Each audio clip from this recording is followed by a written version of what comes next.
Hamıya salamlar. Yeni ildə ilk görüşümüzdür. Hər birinizə can sağlığı ilə düşərli, uğurlu, bol qazanclı, ruzu bərəkətli il keçirməyinizi arzulayırıq. Bugün sizinlə şəfalı qarışım resepti paylaşacağıq. Daha doğrusu özümün faydasını gördüyüm qarışımı sizə də məsləhət görmək istədim. İzləyicilərimiz son videolarda burnumun tutuq olduğunu fərq ediblər. Bir neçə il olardı ki, xəstələnmirdim, amma bu il çox təəssüf ki, üstünüzə sağlıq, qripə yaxalandım, amma şükür ki, heç bir dərmandan istifadə etmədən, ancaq təbii yolla və fəsadsız qripdən qurtuldum. Yəni sonradan boğaz qıcıqlanma, öskürək heç biri olmadı. Sadəcə burumda axma oldu və bir müddət burun tutulma məni narahat etdi. Onunla da qurtardı şükür. İndi sizinlə paylaşacağımız qarışımı hazırlayıb istifadə etdim. İzləyicilərimiz bilirlər, mən bir neçə ildir ki, zəncəfil limon bal qarışımından istifadə edirdim. Amma uzun müddət bir qarışımı istifadə edəndə elə də təsiri olmur, bədən ona alışır. Dəyişmək lazımdır. Bu qarışımın əsas tərkib hissəsi təbii təmiz baldır. İnandığınız, güvəndiyiniz arıçıdan alın bal ki, təsirli olsun. Bizim sizə məsləhət gördüyümüz təmiz bal ünvanı Arıçı Vidadi Hüseynovun təsərrüfatının balıdır. Arıçı Vidadi Hüseynovun təsərrüfatı ilə videonun sonunda tanış ola bilərsiniz. Qısa video roliklə. Qarışımın tərkibinə daxil olan digər tərkib hissələri isə zəncəfil, sarıkök və darçındır. Bunların hamısını biz həvəngdəstədə əzirik, sonra qəhvəydəndə üyüdüb özümüz hazırlayırıq. Çünki üyüdülmüş halda uzun müddət qalanda təsirini itirir. Sizə də belə məsləhət görürük. 300 ml-lik banka götürmüşük. İçərisinə 200 ml-lik stəkandan 1 stəkan təbii, təmiz bal əlavə edirik. Əlbəttə ki, bal təmiz olmalıdır ki, təsirini göstərsin. Bal keyfiyyətsiz olanda onun əksinə ziyanı olur orqanizmə. Ona görə də ancaq və ancaq məsləhətli arıçılardan alın balı.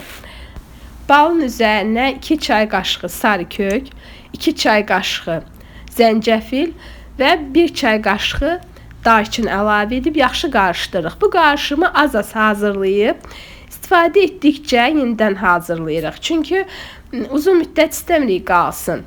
Bir gün saxlayıb istifadə etmək olar qarışımı, yəni uzun müddət saxlamağa ehtiyac yoxdur. Çox şəfalı bir qarışımdır. Yəni mən araşdırdım internetdə, çox tərifləyirdilər. Mən özüm istifadə elədim, faydasını gördüm, ona görə də sizinlə paylaşmaq istədim. Əlbəttə ki, yenə də təkrarlayıram, bal təmiz olmalıdır, ədviyyatları özünüz hazırlamalısınız və yaxud da əmin olmalısınız ki, təzə üyüdülüb. Və belə istifadə edə bilərsiniz. İnanıram ki, siz də istifadə edib təsirini görəcəksiniz və nəticəni, əgər təsirini görsünüz, nəticəni burada yazmağı unutmayın. Çünki izləyicilər həmişə axtarırlar ki, görəsən şəfalıdır, görəsən kimlər bunun təsirini görüblər. Siz də əgər nə bir qarışım bilirsinizsə, qripə, öskürəyə, boğaz ağrısına qarşı bizimlə paylaşın, izləyicilərlə paylaşın. Məlumatlar paylaşdıqca artır, çoxalır. Yəni başqaları ilə paylaşmaq lazımdır bildiklərimizi. Biz də sizinlə paylaşdıq. Yəni təsirini gördüm, ona görə sizinlə paylaşdım. Sizinlə paylaşdığımız bu şəfalı, təsirli qarışım immuniteti möhkəmləndirir. Həm qripin profilaktikası, yəni qripə yoluxmamaq üçün, həm də əgər gördünüz ki, boğazınızda azacıq qıcıqlanma, burun axma var, qripin əlamətləri baş qaldırıb, tez hazırlayın, istifadə eləyin, təsirini görəcəksiniz. Qarışımı necə istifadə etmək olar? Böyüklərə əvvəlcə səhər tezdən duranda ilıq su üçün 1 stəkan, 20 dəqiqədən, yarım saatdan sonra 1 xörək qaşığı bu qarışımdan götürün. Yaxşı olar ki, ağzınıza alın. Yavaş-yavaş ağız suyu ilə qarışdıraraq, çeynəyərək yeyəsiniz ki, təsirini göstərsin. Yəni ki, belə məsləhət görülür.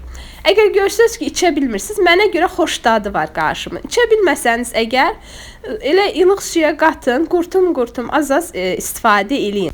Uşaqlara isə 1 çay qaşığı. Uşaqlar ola bilər ki, içə bilməsinlər.